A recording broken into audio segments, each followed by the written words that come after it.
Welcome, everybody. Hi, everybody. I'm Susan Wengraf. I'm the District 6 Berkeley City Council representative. We're here tonight. Actually, I can't believe we're here tonight. Frankly, it's been so long, but welcome to the UUD-48 community meeting, March 16th, 2023. I know that many of you actually are very skeptical and cynical about what's been happening with UUD-48, and I totally understand your feelings about this. I myself have been monitoring this for the last 30 years. So we're here tonight with some really exciting news. It's actually going to happen. I wouldn't have called this meeting if I didn't have 100% assurance that this undergrounding district was going to move forward. We're recording the presentation because there are many people who weren't able to join us tonight, and they want to be able to see the information. So we're recording it. I hope nobody has a problem with that. And I want to give you a little preview of what you can expect tonight. PG&E will do a presentation with updates for about 30 minutes. And then we'll have about an hour left for questions for those of you, in attendance. We're not going to use the chat. We're going to ask our questions verbally. And all of your questions will be repeated very slowly and clearly so that everybody on the call can hear them. So what to expect, we're going to get an update from PG&E. Then they're going to walk us through the construction activities. You'll be introduced to all the project contacts, and then we'll move to the Q&A. Now I want to go over some ground rules and housekeeping. If you have any technical difficulties, email helpwithzoom62@gmail.com. We have someone monitoring that address, and they will either call you or email you back with assistance. As I mentioned, the Q&A will be at the end of the presentation. You can use your raise hand function at the bottom of your screen to ask a question, and you'll be called on in turn. If you're joining by phone, you can press *9. And if you have questions that are unique to your property, we ask that you not take up the time of this meeting to deal with that, but instead that you reach out to Ron Nevels at rnevels@cityofberkeley.info. Now let me introduce you to the team, and let me say something about this team. We have been meeting monthly for several years now. And I really believe that if I didn't have access to this particular team at PG&E and at the city, we wouldn't be here tonight. Frankly, it's a miracle that we're here tonight. But because we had a team that was completely determined with my office and the city to get this district undergrounded under extremely difficult circumstances, they made it happen. And I can't thank them enough because, you know, I think you'll agree with me. None of us really thought that we would ever be in this place. So let me introduce the team. Myself, Susan Wengraf, City Council member, my legislative aide, Lori McWhorter, who has kept us focused and dealing with this for several years now. Andrew Berzina, Deputy Director of Public Works. Ron Nevels, Manager of Engineering. Danny Akagi, Supervising Civil Engineer. And Reeve Battle, Assistant Public Works Engineer. This is our city team. They're fantastic. Now moving over to the PG&E side, Timon Norimoto, my hero. Where are you, Timon? Well, maybe he'll join us later. There I he is. apologize, I'm here. Timon is the Rule 28 program manager from PG&E. David Phillips, senior consulting project manager. Lizette Burtis, Rule 28 program liaison. Jacob Cordova, senior customer outreach specialist. And Madeline Vandevende, project manager for gas distribution. I don't know where Madeline is, but she'll join us. And then I want to introduce our West Valley construction team, because West Valley is the team that is actually going to be doing the work. And we have a signed contract with them. That's how I know this is actually going to happen. So West Valley team, Daniel Lynham and Luke Allen. Okay, so with that, I'd like to turn the meeting over to Timon, and he's going to proceed and tell us all what we can expect in the next 2 or 3, 4 years. Thank you, Timon. Yes, thank you, Susan. Welcome, everyone. Thank you for taking time out of your busy day to learn a little bit more about what's going to happen over the course of the next couple of years for this really exciting project. The big news, as obvious, is we are starting construction. We have been working diligently over the last couple of years, more on the bureaucratic end of getting this project ready. This includes looking at funding the project, making sure we have the right resources for the project, making sure we have all the right approvals for the project, and closing up a lot of land-related acquisitions and easements. But super happy that we're here today. We are at a place where, as she mentioned, contracts are in place. The funding is now secured, and Rule 28 work credit need has been addressed. And I will say the other good news is that you actually won't hear too much from me today. I'm going to be introducing you now to David Phillips. He's one of our most senior Rule 28 project managers at PG&E. You're in great hands. He has had some of the most complex projects that we've had in our service territory to date. And I am super glad that he has been assigned to this project. David. Well, thank you, Timon. Thank you. You want to go to the next slide? We always start off most of our meetings talking about safety. And this is kind of, for me, kind of the same as normal. In fact, we had a pre-construction meeting at the site today. I looked at the laydown yard, and it's the first thing we started with was safety, which is what we always do. We align, as far as red flags days, all construction will stop, whether it's a city red flag day or a PG&E red flag day. Our contractors will not be working on those days. All encroachment permit conditions will be followed, including working hours, traffic control, and such. As far as unencumbered access, PG&E will always keep one lane open for traffic whenever possible. I say that there's a few roads that are really tight, and we may need to bring those down to one lane at times.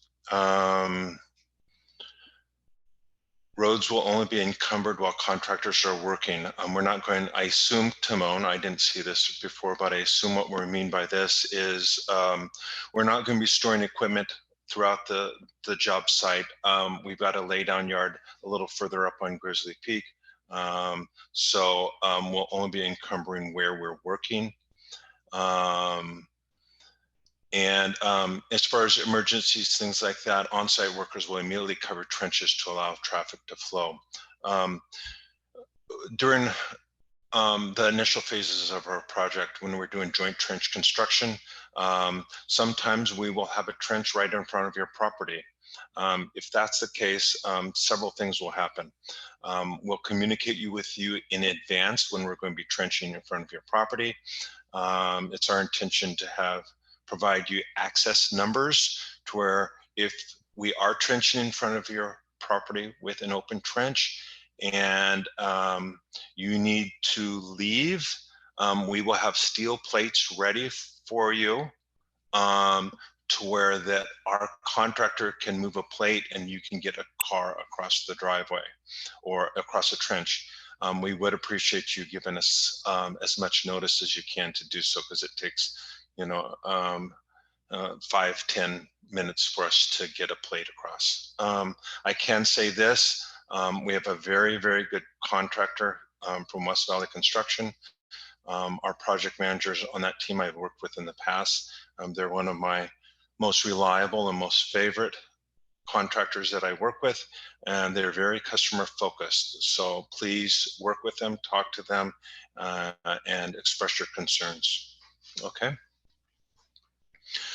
I'm going to talk a little bit here about the various phases of a project. For Rule 20A is essentially the initial phase, and it's quite honestly the most disruptive phase, is the trench construction, and we call it the civil construction, trench construction, joint trench construction, and all sort of the same thing. The approximate time frame for this is May 2023 through June of 2025, which quite honestly, that's a very long time for a Rule 20A, but this is a very long and big project.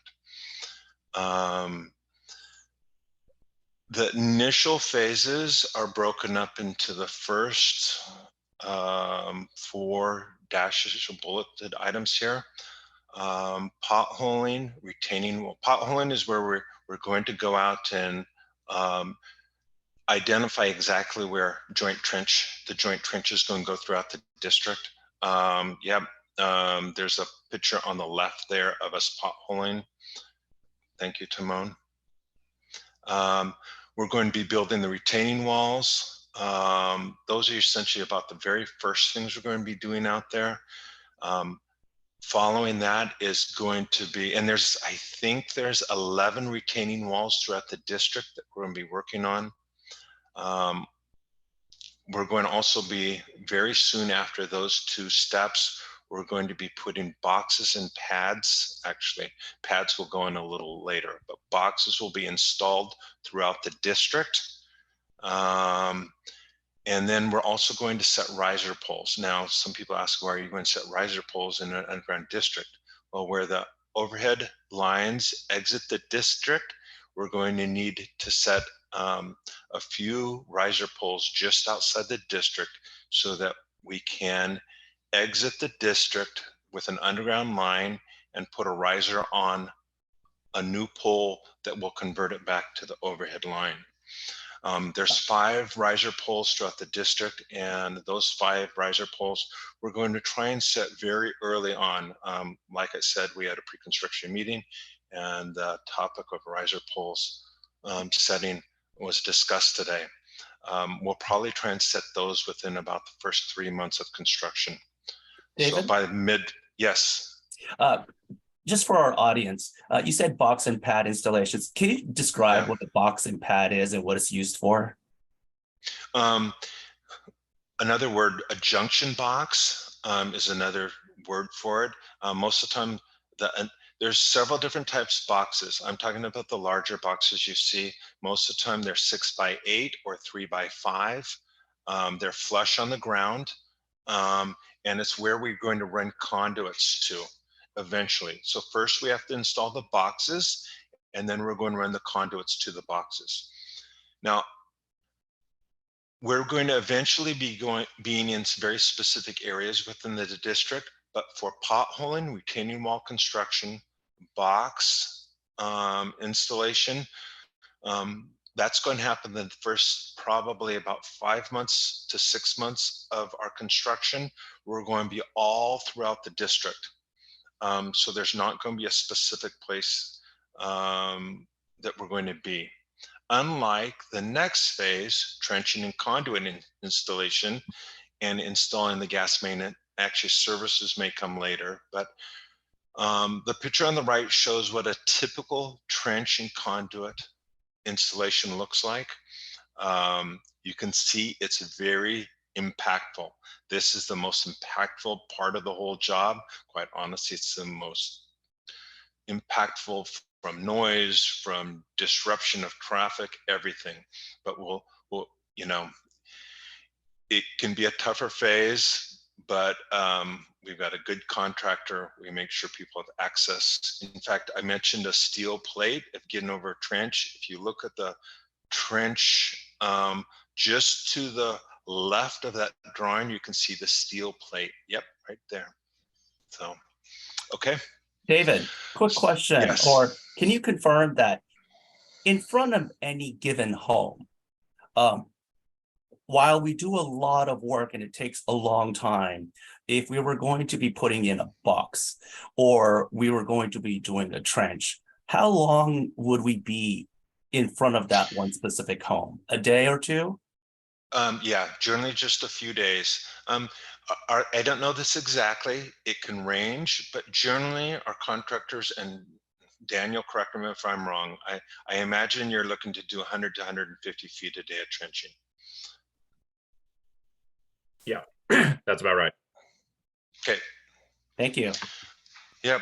So, and what we do is we trench, install conduit, and backfill behind us with temporary paving. Once we get permanent paving will come later. So, okay. Once we get done all the civil construction, or almost all the civil construction, we'll start the next phase, and that's the electric phase. This is the phase where we're going to be pulling the wire through the conduits, setting equipment on pads, and splicing it all together. Once the system is built and, you know, everything's, you can picture all the wiring's connected, all the switches set, then we energize the underground system. The dates for this are approximately January 25 through November of 25. This is a little bit shorter section. So we get everything energized, and then we're going to cut over everyone's service from the overhead system to the underground system. I will talk about that probably on the next slide or one of the next slides. But once everyone is cut over from the overhead system to the underground system, then we'll de-energize the overhead system. And then we wreck out the poles. But in this note on the bottom is almost right. We wreck out the poles above the communication facilities. So essentially we go in there and we top the poles above AT&T and Comcast. That's what we consider wrecking out the overhead. We do that so AT&T and Comcast can then work on their stuff, convert their stuff to the underground, and then they, 99% of the time, AT&T is the one responsible for going in there, taking their, you know, pulling the stub out of the ground, and then doing the final paving in that location. Okay.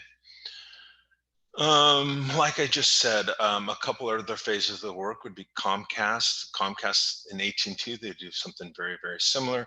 They pull their cable through the system, they splice everything, they convert everything, and then they wreck out the overhead. There's also streetlight. And let me say this really quick. We actually have a very good working relationship with Comcast and AT&T, and they're very good partners in this project, and we appreciate everything they've done to help move things forward. There's also a street light is going to be in the joint trench. This city has the street light system. Some of the street lights are going to be solar street lights, and some that don't have enough light in that area are going to be hardwired into a traditional streetlight system. So, okay. Panel conversions. Panel conversions go in sort of two phases, and West Valley Construction as a subcontractor who I've worked with, I bet 25 times. RC Electric. He really knows what he's doing. He's an electrician, and as soon as he has the go-ahead, in fact, he was very anxious to get going on it today, but I told him we had to wait a little bit longer. He's going to contact each property owner and get basically a written permission to enter to go in and work on your panel. The panels on your house are not ours, they're yours. So we actually need approval to work on your panel. And there's going to be kind of two phases of this. The first phase is, and I bet you have the next slide, Timon. Yep. The first phase is where, and this is a typical installation, it's where our electrician, after he gets the signature on exactly what's going to look like at your house, and he has to get that signature from you before we can start on your property. You see the panel with a meter. Right next to that is that bigger box on the wall with two handles. That is called a term can. This is the situation that's going to happen on probably 90% of the houses out there. Our electrician is going to go out there and install these term cans on the wall. And our contractor is going to run the conduits up to that term can. That will be for the future conversion. So that's what he will do to prep things. Now, if you see on this particular service, you see the pipe coming down through the small box on top of the meter. Yeah, right through there. That's where your existing electric line goes. What's going to happen is first we'll install the term can and the conduit.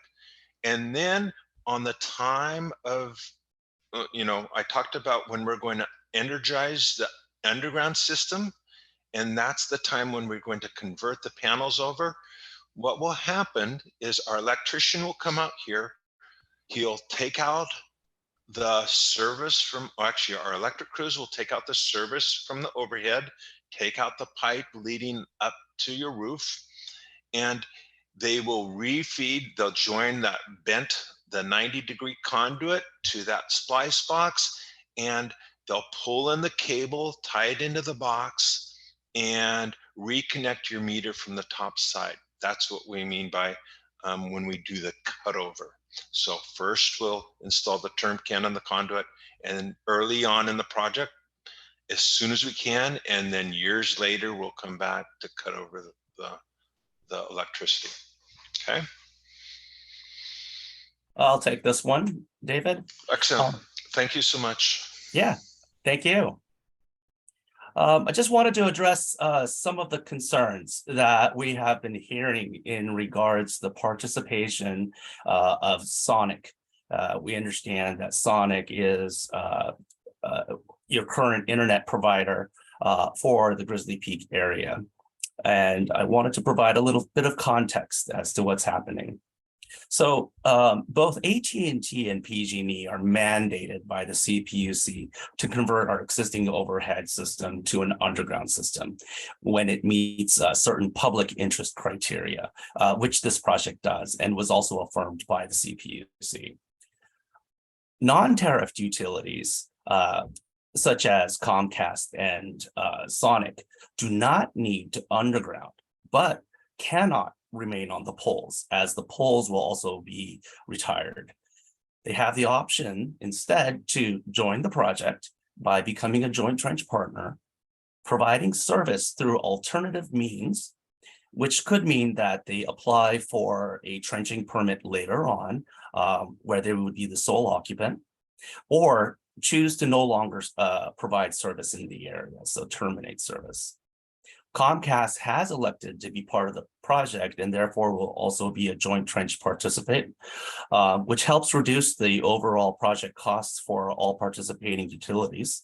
But unfortunately, Sonic has opted to not participate. PG&E Gas has also opted to be part of this project, which really helps to minimize the impacts to the community by allowing us to just dig once and install all the utilities at that time, rather than coming back and doing a separate trench. At this time, I'd like to introduce you to Madeline. Madeline will go over the PG&E gas project. Madeline?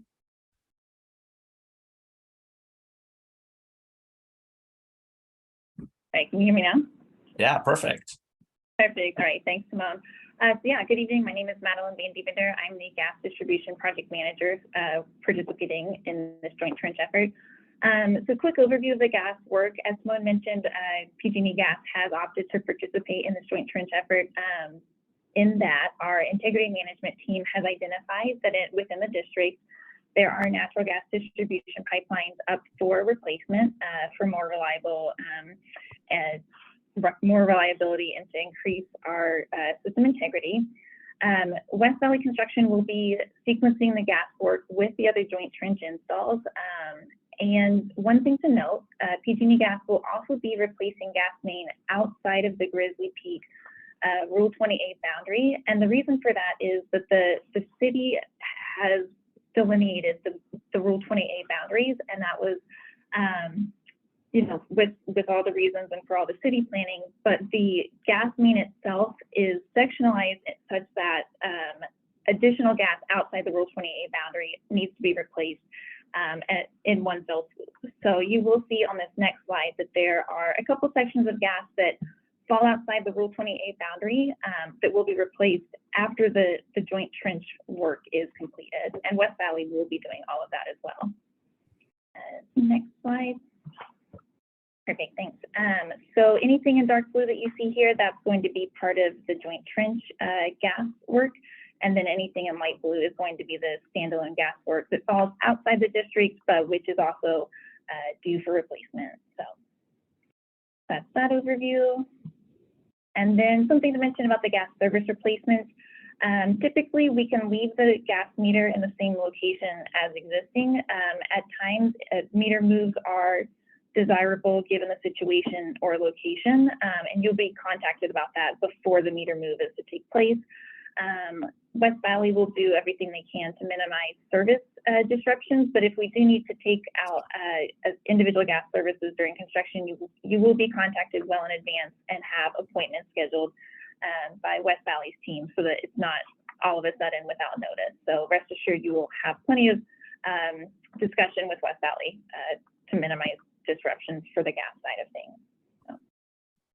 And yeah, just a quick overview here. You got a couple of gas meters for anyone unfamiliar with what theirs might look like.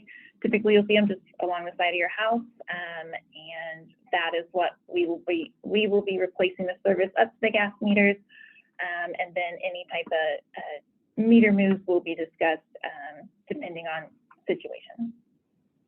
All right, thank you, Madeline. Next, we're going to have Jacob Cordova just say hi. Jacob Cordova is going to be everyone's primary point of contact. Hey, Jacob? how's it going? Hi, how are you doing? Yeah, my name's Jacob. This is my contact information. That phone number you see on the screen there rings my cell phone. So you don't have to call the 1-800 number, get your answer.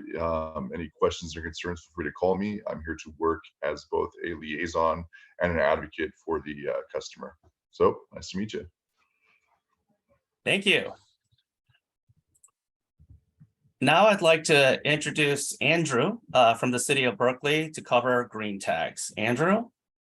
Hey, thank you, Timon, and good evening, everybody.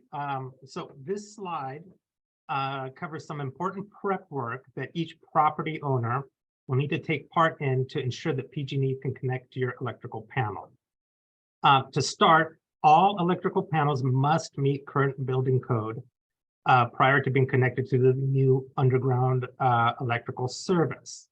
Now, this will require that each property owner apply for a building permit if you haven't already done so. And just so that you all know, the city will cover the cost of the permit. However, all property owners are responsible for any necessary corrections or upgrades to bringing that panel up to code.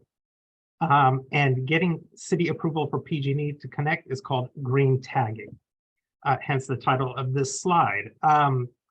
And lastly, Public Works staff will be in touch with each of you very soon on the current status of your panel and next steps that we need to take. And to keep this project moving on schedule, our goal is to get all the panels green tagged by mid-2024. So that gives us roughly about 15, 16 months from now. Thank you very much. Thank you, Andrew. Council member, can I ask you to come back to talk about next steps? Susan? Yeah. Here I am. Perfect, thank you.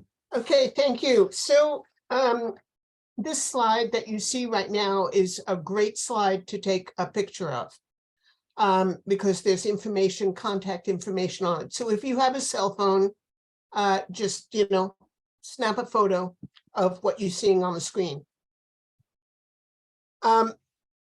We're trying to put together an accurate email list of people within the district. And it's a challenge. We have your addresses, your street addresses, but we don't have everybody's email. And in order for us to get in touch with you and communicate, we really would like to have your email addresses. So if you could, everybody send us your best email address, and you can send that to lmcwater@cityofberkeley.info. You can also send it to me. It's the same office. We really want to keep you informed. The team is totally committed to open and transparent communication. We all know that communication, is vulnerable to breakdown, and we don't want to see that happen in this instance. So please take the time to send us your email address. We will be having additional community meetings as we move forward, and we'd like to be able to inform you of those in a timely way. We will probably be sending you both mail announcements, but we also really want to have your email. If you have specific questions about your property, if your property is in some way unique, or if you don't understand something that was presented here tonight and don't feel comfortable asking a question, please email Ron Nevels, city engineer, at rnevels@cityofberkeley.info, or call my office, and I will be able to arrange for you to speak to Ron directly. And Susan, if I can add, for those of you, we have set up a QR code just to the left. So if you actually use your smartphone now and hold it up using your camera function, it should pop up with a website that the city has graciously built to keep all of you informed in real time about this project. If you don't want to use the QR code, you could always put UUD-48 in the city's website search bar, and it should take you directly to that dedicated website for this project. Thanks, Timo. I forgot to do that. Thanks. That's okay. Okay, now it's time for us to hear from you. And so if you have a question, please use the raise hand function at the bottom of your screen. You'll see a little hand and it says raise hand. You can click on that. If you're on a telephone, you can press *9. And we are going to try to field your questions and assign them to people on this panel in an orderly way. So now is the time. Now is your time to ask questions. Okay, I will unmute, as you'll see a little message that says unmute yourself, and then do that and you can give a question. I just ask that the questions pertain to UUD-48 and not like PG&E in general or the city in general. So the first person to speak or to ask a question is Kathy Lee. Oh, and I apologize. Before we begin with the Q&A, I am getting over a horrible sinus infection and my ears are plugged up currently. So please speak loudly so that I can understand your question. Thank you. I apologize. I must have raised my hand by accident. Thank you for this presentation, though. Okay. Okay. Brian Gilban is the next person to ask a question. Hi there. Thank you. I wonder if you could say something about how this is going to interact with what's been described by PG&E as sectionalizing, so that in the long run, when there are failures or shutdowns, you can, control discrete parts of the district. Can you repeat that one more time? Yes. PG&E has recently been referring to sectionalizing, mostly in regard to when they have the planned power shutdowns and high fire risk times. And I've asked, as this project has gone on, how the undergrounding is going to interact with that, because you'd think that once we're, as we're undergrounded, we'd be less vulnerable to the planned power shutoffs and the high fire risk situations. Okay, so how will the undergrounding be affected by PG&E's sectionalizing? That's right. Okay. I can only speak broadly to this question. Brian is correct. PG&E is installing a significant amount of facilities throughout our system so that if there is a high wind event where PG&E determines that for the safety of our communities, we need to do what's called a public safety power shutoff, or PSPS, that we minimize the impact of that PSPS to the fewest number of customers possible. Let me first start off by saying that once this entire area is undergrounded, it will not be, there's no need to have any sectionalizers within the utility underground district. But of course, the electricity that feeds the district will ultimately come from a substation that's outside the district. When they're building out the sectionalizing plan, it's going to be looking at the overall grid, not necessarily specifically this district. So if it hasn't been implemented already, sectionalizers are going to be installed to minimize the number of customers that are out during high wind events. But again, this project is independent of that effort. Thank you. Alan, you're next. Can you hear me? Yes, I can. Thank you. Okay. So we've been told that the poles are likely to remain in place for years after the undergrounding occurs, because the communication companies, AT&T and Comcast, will lag in their removal or relocation of their wiring. Is there any way we can expedite that process so it doesn't go on for years? Is there any way we can set a timeline for them that they have to underground, or there's a penalty involved? I think you get the gist of my question.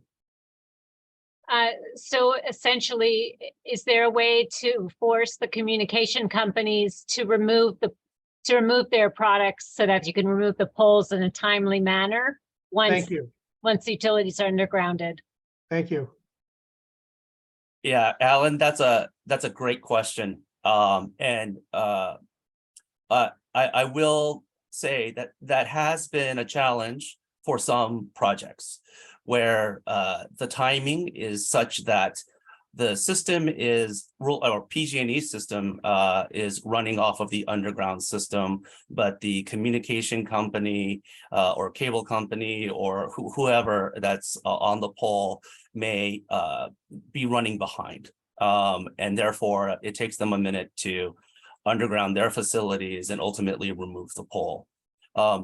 This particular project, as David has mentioned, we're in really close communication with AT&T and Comcast.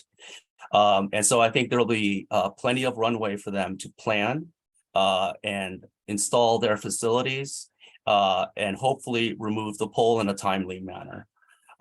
There was, I believe, Alan, you also asked regarding penalties that could be fined on the utilities if they don't move their facilities in a timely fashion. There are no tools in my tool bag, or PG&E doesn't govern AT&T or Comcast in this area, but we've had communities lodge complaints to the CPUC if the delay is too long. Okay. David, I see you're on camera. Do you have something to add? Do they have to Yeah. retrench? I'm Tim, sorry, do they Alan, have can to you? retrench? No, Okay, we're installing their conduits for them. okay, So one of the key things here, and most of my projects have been in the North Coast for the last 15, 17 years, and I've done a lot of 20As. And we have a wonderful relationship with AT&T and Comcast up here because we've built a good relationship over time. I can say with this project, it feels like we're already building that.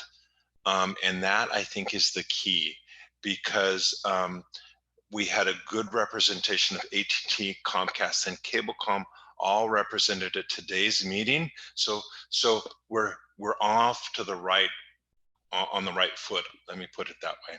So, and I think that's a key for this. We'll keep things moving in the right direction. and Yeah. one more piece, what about Sonic? What's likely to happen with them? Yeah, Alan, before I answer that question, let me also just an additional layer. So David has, is building these really strong relationships with the folks that will be directly working on the project.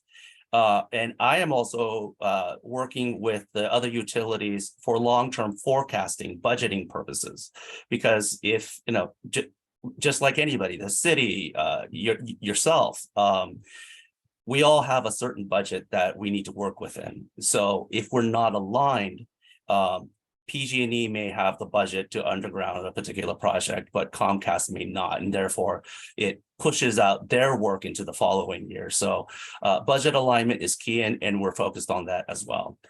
And then to answer your question specifically in regards to Sonic, we have requested Sonic to see if they're interested in being what we call a joint trench participant. They declined.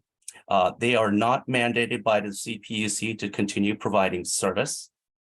I can't speak for the city, but I believe if Sonic is interested in applying for an encroachment permit to do their own trench, the city would be receptive to reviewing that permit request. Andrew, I hate to put you on the spot, but can you answer that or No, confirm my understanding? No, I think, your understanding is correct. Sonic could decide to pursue undergrounding their lines in a separate utility trench by applying for a permit at the city. I can state that to date, they have not applied for a permit to do so. So that's where we currently stand. So ultimately, I mean, those are the two avenues that I believe would exist for Sonic to continue providing service to the community. If they choose, since they are unfortunately at this point with the project just about to go into construction, they will not be able to be a joint trench partner. So the only remaining avenue is to be a sole trench. And as you heard from Andrew, they can make that application. But any questions about Sonic, whether they're going to continue to provide service and how, I would recommend directing those directly to Sonic because I don't have any insight into that. Sounds like it's financially prohibitive for them to make their own trench, to dig their own trench. So it's either they cooperate or they leave. What it's looking like. Yeah, I don't want to speculate, but Okay. Yeah. I get it. thank you. All right, the next person is Winnie and John, or people, Winnie and John. Hi, do you know what order of neighborhoods? Like, where is it going to start, and like what direction is the construction going to go in?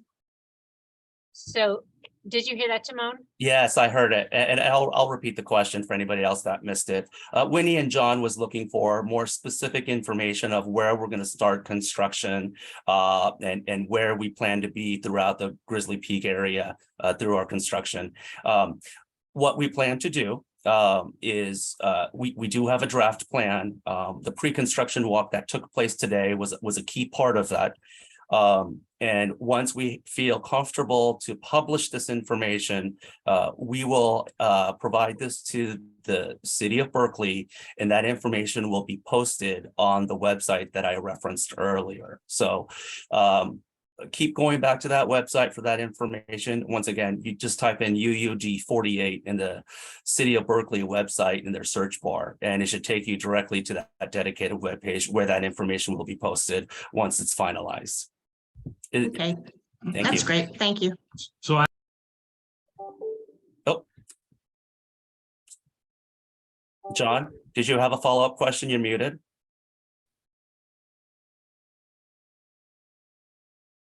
okay, so yes, we already pulled a permit and had electrical work done to upgrade the panel. And the permit specifically says, in preparation for undergrounding. So we have a panel or a connection box. It's supposedly it's working for us now, and it will work for us, should work for us in the future. The permit has not been inspected, and I've paid for it. So two things: is that box going to be inspected? I mean, by the city soon, or can it be part of the whole process here? And when can I request refund for the permit I had to pay for? Andrew, do you want to take this one? Yes, first and foremost, city staff, basically Ron Nevels and his staff will be in touch with each individual property owner to pick up where we left off with the green tagging process. And also during that communication, yes, feel free to reach out to Ron as well by the email that if it wasn't already, I think it was already shared, but we'll share it again.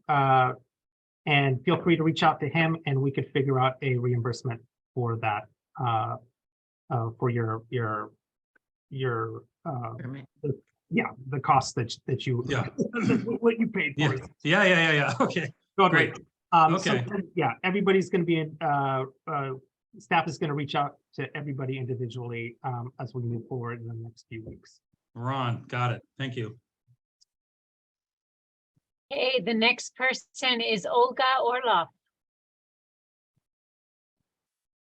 Yes, it's Cliff Orloff, Okay. but Olga's here.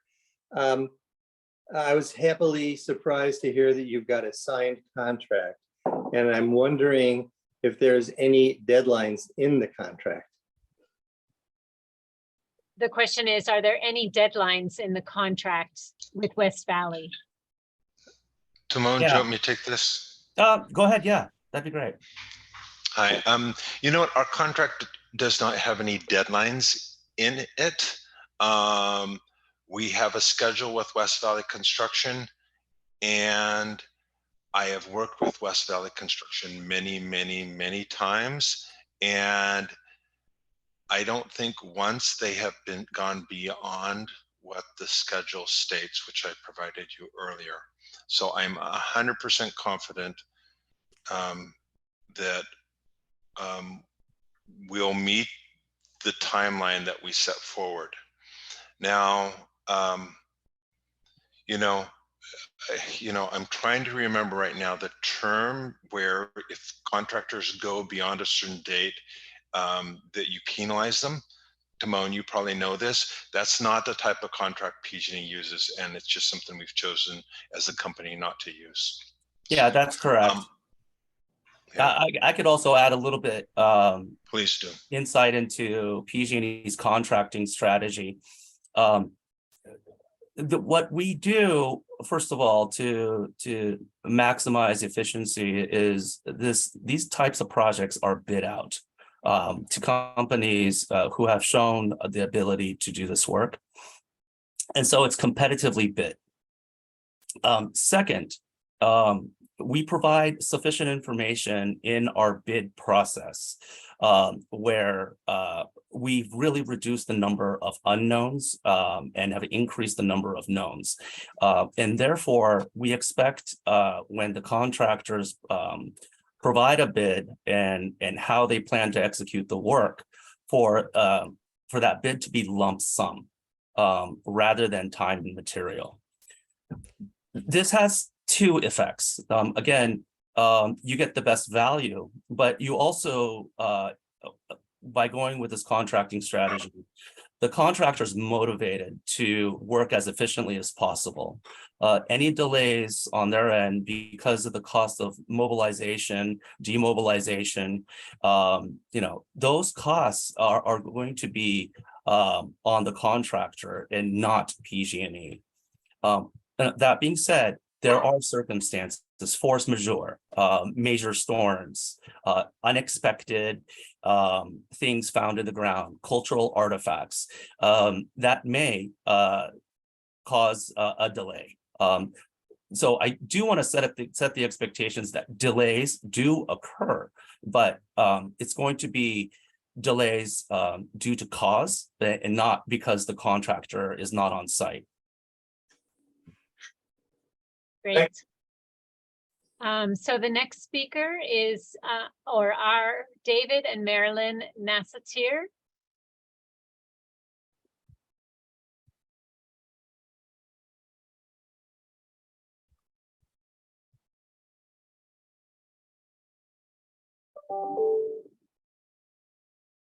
Lori, could you say those names again? Yes, David and Marilyn Nassatir. You're unmuted. Are you still there?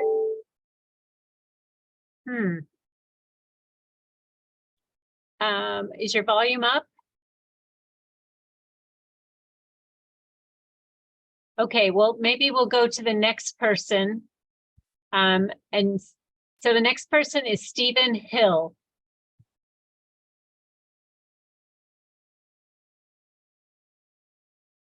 Okay, I have a multi-part question about the conduit that comes up from the road to the house.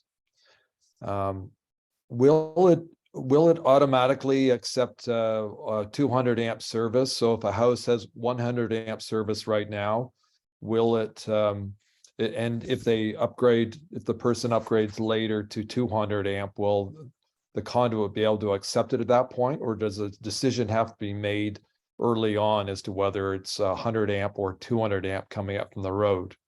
So that's the first part of my question. Okay, this is a question about 100 amp or 200 amp conduit.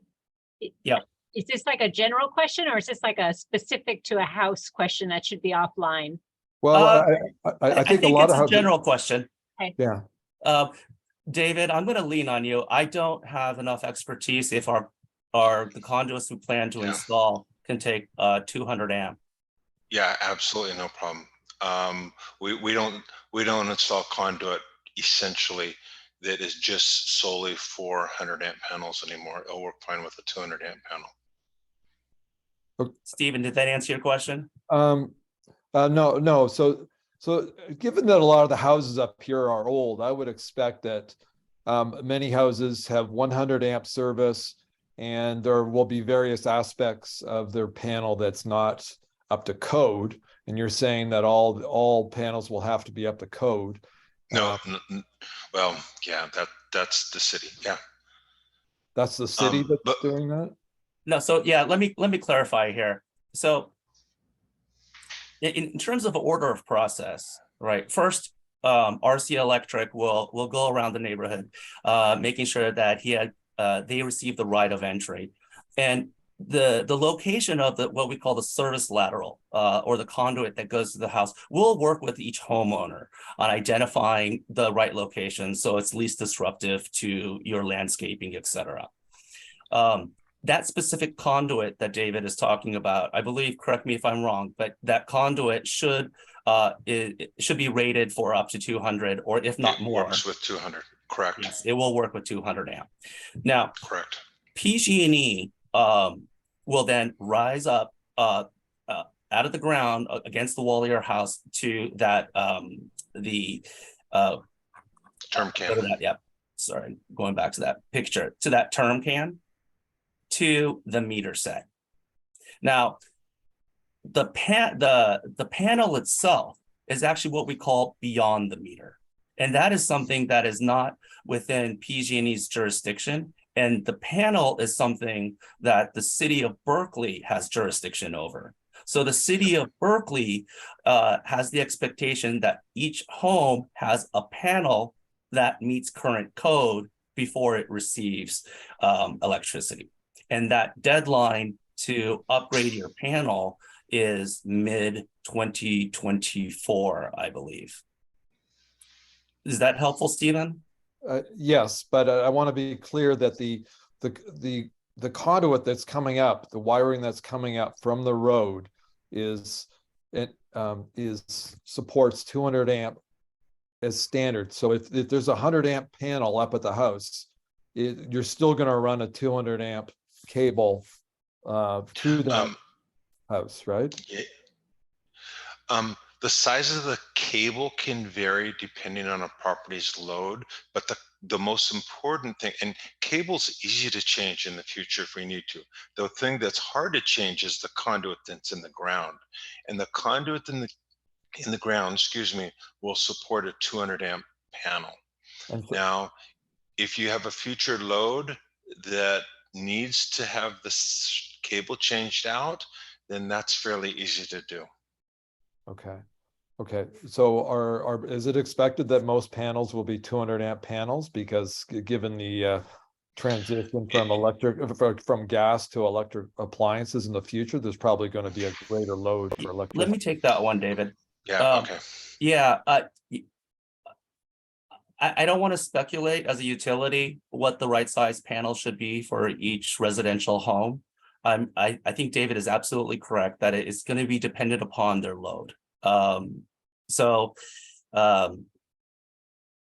know, I could understand the need to have a better understanding, but I would advise each homeowner to take a look at how close you are to reaching max load and make that decision accordingly to upgrade your panel to be able to take 200 amps or not. Okay. Is there somebody who can help us with that?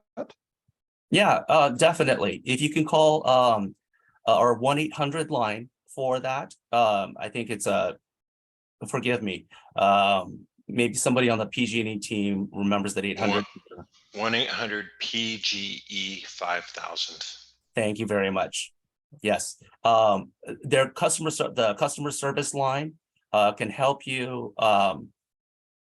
essentially maximize all the efficiencies, so that number one, you use less energy, but then also consult to see if if you're reaching max load. And keep in mind that most homes are using 10-20% of their max load. It's only the max load would be when you've got the washing machine running, you've got your dishwasher running, you've got 2 teenagers that are using both hair dryers, and you've got a big screen TV on in every room type of scenario is when you hit peak load. Okay. Thank you. Is it time for the next person? Stephen, did you finish? Yeah, I think any questions I have at this point are more specific to my own house. So I'll pass. Okay, thank you. Okay, the next speaker is Mark. Yeah, hi. Quick question. I actually, most of my questions have been answered by the prior people. Question is, I've owned the house 3.5 years. And during that time, I've had probably 3 walkthroughs by a combination of PG&E and the city of Berkeley. And I just want to be assured that, the specifics of my property have been sort of retained in a file, so we're not starting over. Mark, could you help clarify your question? What specific records did you need to have? Well, City of Berkeley? Yeah, so I've had 3 different site visits by a combination of people from PG&E and the city of Berkeley. Gonna walk you through my yard. I'm gonna get a PMJ put in the corner. I've upgraded the service panel, noting all this stuff. We're gonna trench, just so I could have a good understanding of where it is. I'm hearing now that we're gonna have another walkthrough. Is this because we've lost the prior information, or I just want to be sure that we're getting this right. When you actually bring in the trenchers and take my fence down, that, Yep. in your system with my particulars. Mark, I think I'm familiar with the house that you're talking about. If you could reach out to Ron Nevels. Yeah, I will. And then what we can do is confirm that we have all that information still on file, but I'm pretty sure we do. We were talking in general for those people that we haven't had communication with in regards to each location. Understood. Thank you. Yep. Okay, the next speaker is JT Trollman. Hi, yeah. First of all, thank you all for providing this forum and of course, definitely for doing the work as well. You may have answered this already, in which case I apologize, but I was trying to picture from the trench from the street, how does are we also trenching through each individual yard to the house, or how does that work? How does the cable get to the house? Yep. So I don't have a good picture for this. The question was, what does it look like to get the actual trench from the main trench that's in the street to each individual home? I'm going to guess, but this is like a service trench, right? So you have your mainline trench here, and then you're going to branch off, and then we're going to trench through typically your front yard till we get to the side of your house where your meter is, and we'll rise up at that location. One of the things that I want to provide assurances is that we'll take pictures of the house before and after.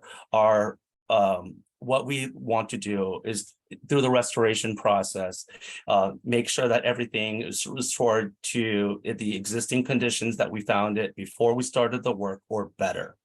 And so we will pick a location that hopefully minimizes impacts. Once we have the trench, we'll lay the conduit, we'll backfill, we'll re-landscape, and then the rest of the work will be directly on the wall of your house next to your meter. Does that answer your question? Absolutely. Thank you very much. Yep. Great. Next speaker, Carol.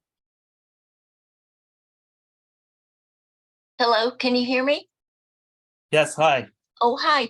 Just to dovetail on the last question, the trenching from the street to the homeowner's house, is that cost included in the project, or is that on the homeowner? I'm happy to tell you that cost is included in the project.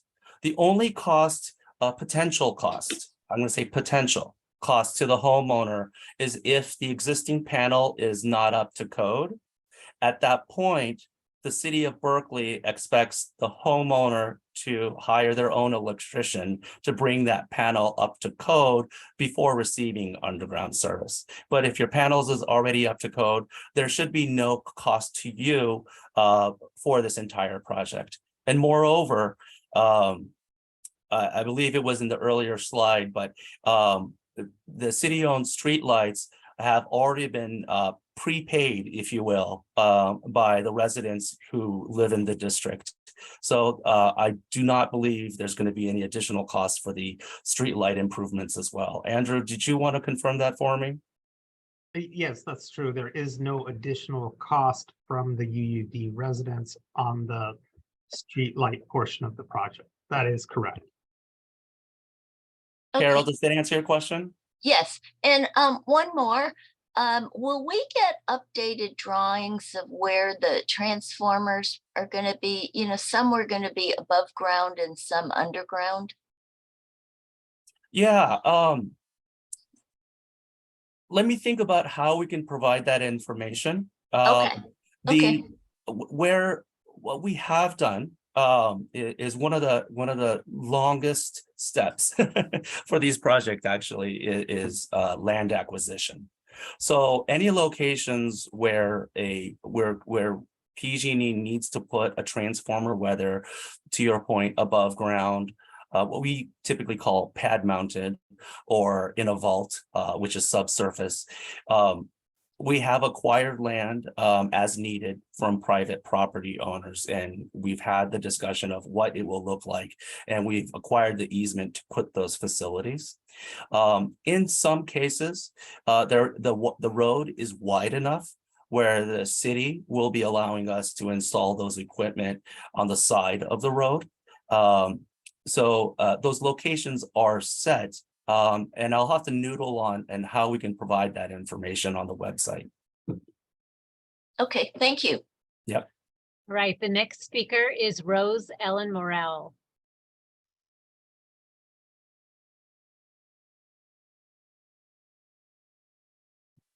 Hi, I have a question about the streetlights. Many years ago, the neighborhood voted on what kind of streetlight they wanted. But there've been major advances since that vote occurred. So are we going to be held to a vote from 10 years ago as to the streetlights, or will that be readdressed? Andrew, can I pass the question to you? Yeah, definitely. Basically, the streetlight type that was voted on is what will be installed. They are pretty modern. I don't think that there was much change from a technological perspective from a couple years ago to now, but that is what we're moving forward with. So once the project gets to a certain point, then we're going to go ahead and start purchasing those streetlights, storing them in our corporation yard and installing them gradually throughout the phase of the project, or once it comes to that point to go ahead and move forward with that phase of the project. Okay, thank you very much. All right, okay. Stephen Hill, you're back again, but it looks like you're our last question, so I will allow you to talk and have maybe possibly the last question. Lori, do you want to go back to the Nassaters? I think, okay, let me see if I could find them. They kind of left. Oh. I mean, they're. Do you know their first names so I could find them quicker? Yes, David and Marilyn. I believe it was Marilyn and David. Okay. I don't see them under Marilyn, and I don't see them under David. Yeah, I think they must have left. Okay, I now have 3 more hands, so I'll go ahead and Stephen, you can go forward. Okay. In my question previously, we were talking about upgrading the panels. So there's the work done by PG&E, then there's the separation with the city regarding the panel itself. So is it possible to have a scenario where your panel is to code, but the location of the panel is not to code? Because a lot of the older houses up here in the hills have what they call cubby holes for the panels, and I know that is not up to code. So, is it possible you have the scenario where your panel is up to code, but the location of it is not, and then you have to do something. The owner has to do something about that. And in the case of our property, I know you don't want to get into specifics, but a lot of those cubbyhole panels were put in place because of the narrow width in between the properties. So the work putting a panel on the outside of the house kind of impedes with our walkway along the side of the house. And I think that's going to be a question that other people will have too, because a lot of the houses are fairly close together in the hills. Yeah, and let me kind of restate the question just to make sure that I understand it. The city has its own building codes that the panel needs to adhere by.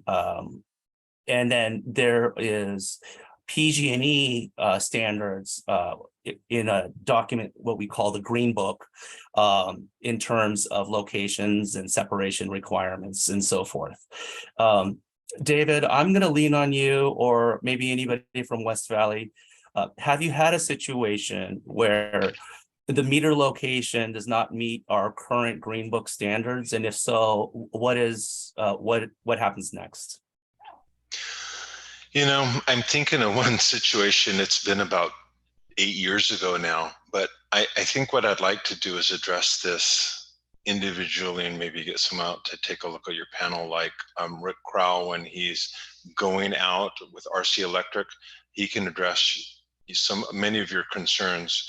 But when he comes out to talk to you, and he signs your the right to enter form, many of these answers can be answered then. But I'm thinking about a situation where, remember, we're landing in a term can that's on the surface of your house. And I have seen situations where the term can's there, but then the meter is recessed within a cubby hole that was approved by the city, green tagged and everything, and they were able to feed the meter that way. So, Daniel, do you have any experience with this or knowledge? No, we have not dealt with that scenario in the past that I can recollect. But I would say Rick would be the best resource to address that. Yeah, and I just want to restate this. Rick is going to go out there before any work is going to be done. He's going to have an agreement to, to work on your panel property, kind of give a basic understanding of where the service might be through your property, what might be, where the trench will be, what might have to be dug up, and he can answer very specific questions about each of your panels. And quite honestly, he's an electrician. He knows a whole lot about the different conduit sizes and loads and things like that. Yep. So, two things, Stephen. I think you've got very specific questions. May I ask that you reach out to Ron Nevels using his email address, and we'll try to get your concerns addressed directly. One thing that I do want to let everybody know, in most cases, we should be able to install the term can, where we rise up and go into the term can and go tie into the existing overhead feed and drop into the panel. At times, this is not possible. And so we may have to install the term can further away or possibly on a different wall, and then have a conduit run along perhaps like the top of the wall, and then connect to this overhead feed. So I don't want everyone to expect every home to have this specific layout. We're going to do the best we can to keep everything nice and tight, but it's not always possible. David, and term cans do not always work. They just work about 90 to 95% of the time. Really good point. Okay, so I'm going to go to the next person is R.W. Richards.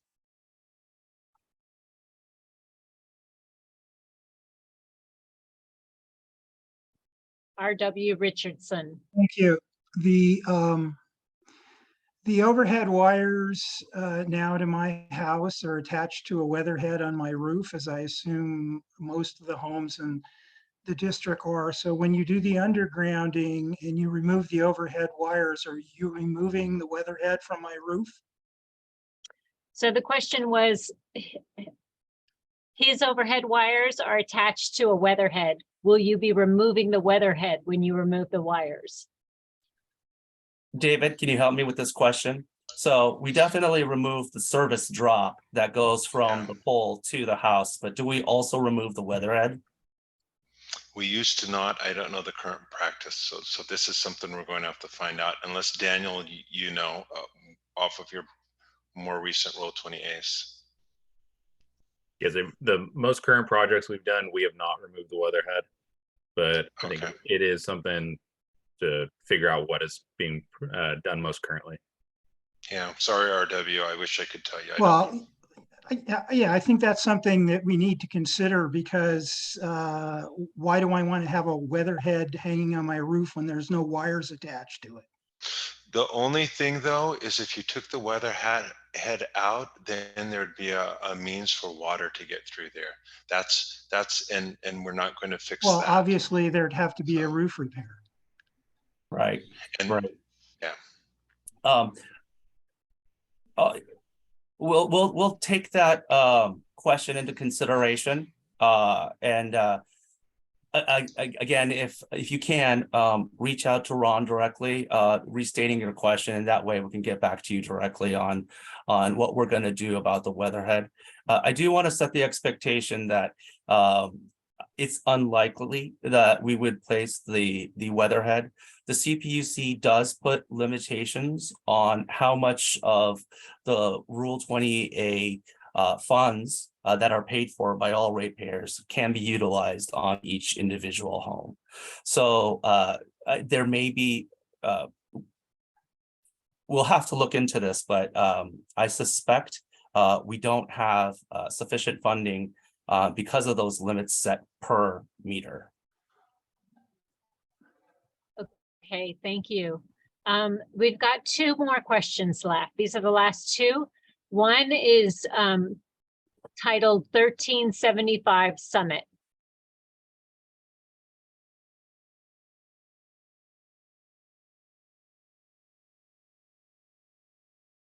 Hello, are you there? You look unmuted. Yep. For owners who have current underground trenches, would we still continue using that trench or abandon it for this trenching project? Okay, I'm going to repeat the question to make sure I heard it correctly. Sounds like for those residents who already are fed by an underground system, would we do a new trench and abandon the old trench? I quite frankly don't know. I think that needs to be explored at each location.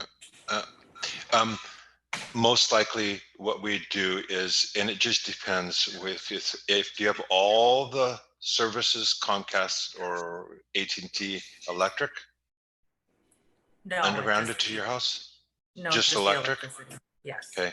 Typically what we do is intercept it outside of your property at somewhere that's already been identified in our design. And it probably does one of two things. Your service will run underground directly to a riser and up a pole, or it will run underground to a box, a smaller box, most likely a 2x3 box, somewhere on your property or outside of your property.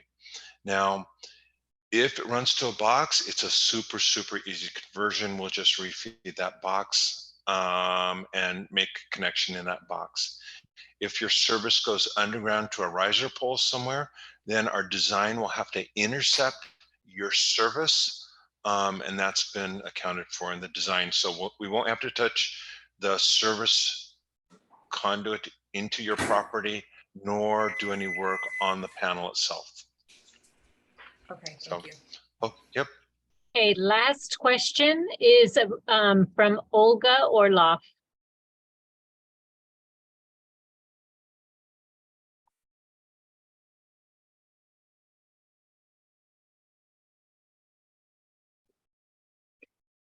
Was it Cliff, Olaf? I think it is Cliff.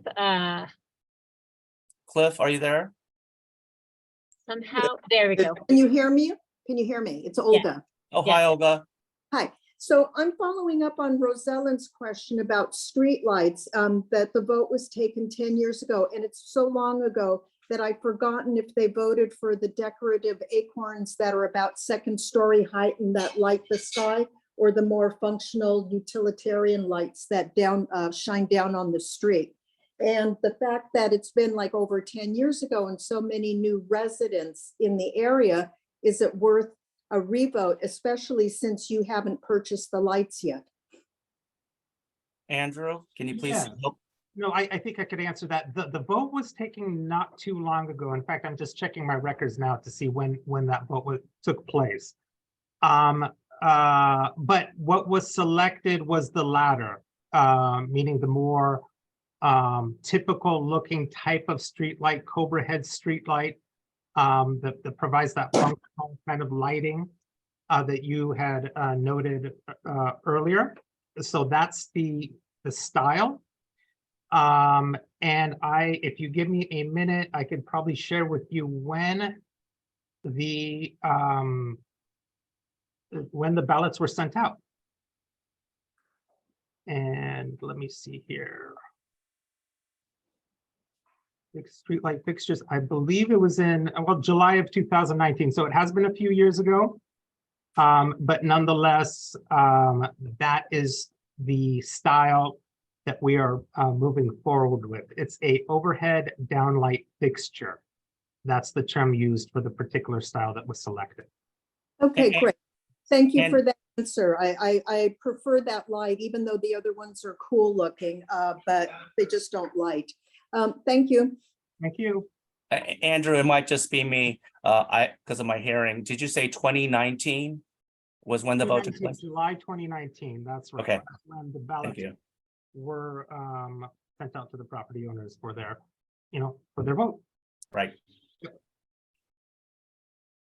Okay, that is the last question.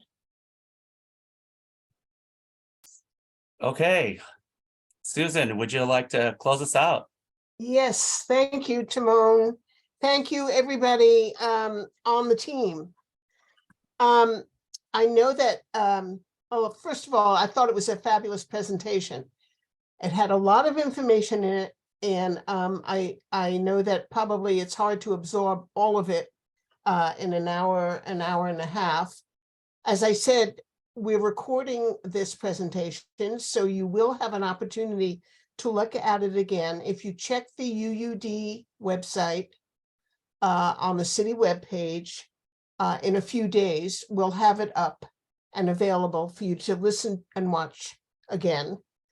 I want to thank you all for your courteous and cordial questions. I really had a little bit of anxiety about people feeling so frustrated. It has been such a long time. And so I really want to thank you for that. I want to thank you for your patience. As we move forward, I want to encourage you to ask more questions so that there's no misunderstanding.